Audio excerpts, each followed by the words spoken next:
Now next exercise is worksheet number 6.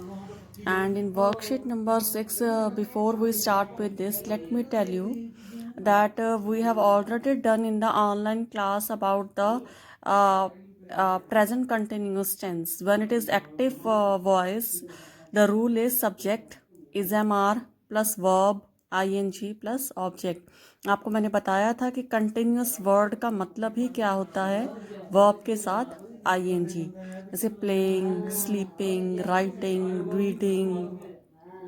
ing जब भी होगा, चाहे पास्ट, प्रेजेंट, कंटिन्यूस कुछ भी हो, लेकिन ing का मतलब क्या है, continuous tense.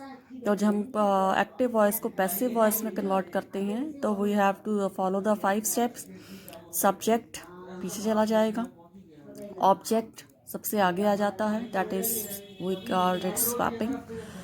Next is am are remain is am are. आपको मैंने बताया था कि वॉइस के अंदर जो वर्ब होता है, हेल्पिंग वर्ब, वो सेम रहता है, वो चेंज नहीं होता, तो इज एम आर ही रहता है।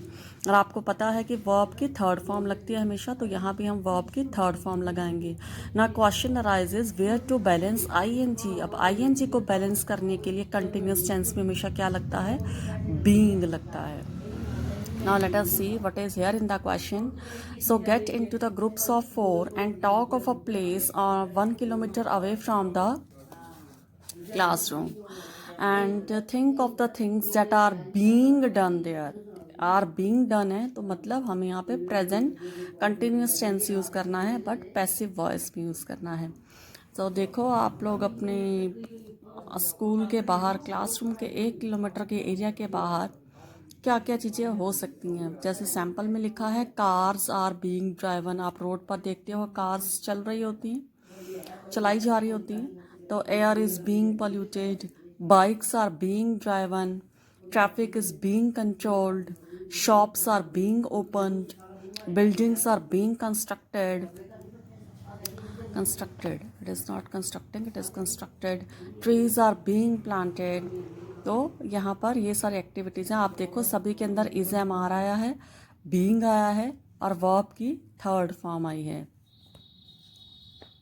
नाउ वर्कशीट 7 बेटा, it is related to future tense. अब आपको पता है पैसिव वॉइस में जब भी हम फ्यूचर टेंस देखते हैं तो क्या लगता है, विल बी प्लस वर्ब की third form.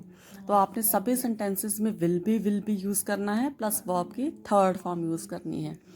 Now see the question, imagine you are contesting the school elections for the post of a school head boy or head girl. Now you have to make some of the promises using the passive voice. Means आप आने वाले time में क्या करोगे।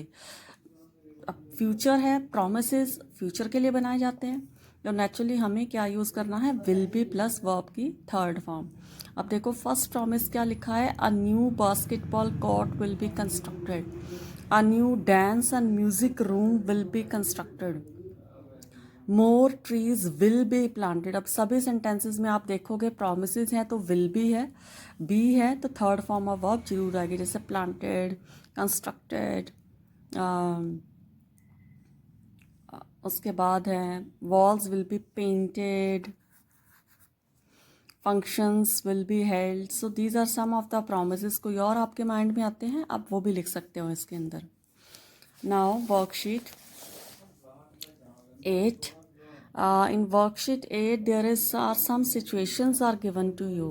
You have to take any of the three, you have to choose any of the three situations and that are likely to have a far reaching consequences, जिनके आने वाले time में बहुत परिणाम जो भी निकलेंगे वो हमें मेंशन करनी है।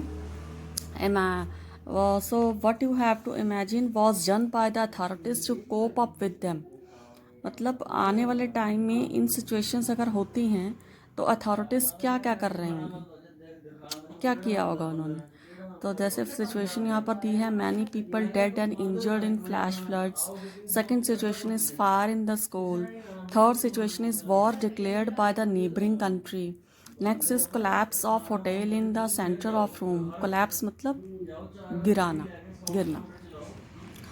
Explosion of bomb in the city. तो आप इनमें से कोई भी सिचुएशन ले सकते हो। तो सबसे पहले देखते हैं कौन सी सिचुएशन एज अ सैम्पल ली गई है यहाँ पर। उन्होंने लिया है there was flash floods leading to severe loss of life and several people were injured. ये सिचुएशन उन्होंने ली है। तो इसके लिए अथॉरिटीज़ क्या करेंगे, कहीं पर बहुत ज़्यादा बाढ़ आई है, काफ़ी लोग मारे गए हैं, काफ़ी लोग इंजर्ड हुए हैं, तो क्या क्या स्टेप्स लेगी गवर्नमेंट या authorities. Number 1, a new hospital was opened.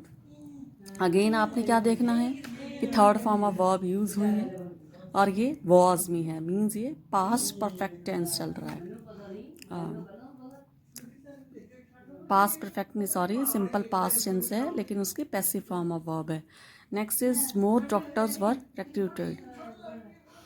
Next situation we have taken is a hotel collapse in centre of the town. हमने ये वाली सिचुएशन ले ली, collapse of hotel in centre of town. अब क्या होगा, जब कोई होटल गिरेगा तो नेचुरली लोग भी इंजर्ड होंगे, मैनी पीपल वर इंजर्ड। और क्या होगा, बिल्डर वॉज समन, जिस बिल्डर ने वो बिल्डिंग बनाई है उसको पुलिस या जो भी है वो कॉल करेंगे। Next is a bomb exploded in the city. तो क्या होगा, जब भी कोई बॉम्ब एक्सप्लोड होता है तो क्या होता है कि एक सस्पेक्ट वाज अरेस्टेड, किसी को तो पकड़ेगी ना पुलिस, जो की सस्पेक्ट है उसको पकड़ा जाएगा वो। Next is injured and dead were taken to hospital. So these are some of the situations and these are the far reaching consequences that and the steps that are taken by the authorities.